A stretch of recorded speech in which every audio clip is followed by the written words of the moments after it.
Earth had a close call this week when an asteroid the size of a football field whizzed past the planet at about half the distance between the Earth and the Moon. Earth sees about 1 or 2 close calls like this every year, but has a hard time spotting them because many asteroids are so small and dark. Astronomers didn't see this cosmic Hail Mary coming until a few hours before the flyby.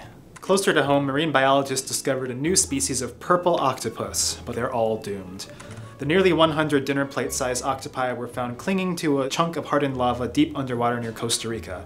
Many of them were new mothers guarding their eggs. Scientists think the octopi were attracted there by the water's warmth. Unfortunately, they're only getting about half the oxygen they need to thrive.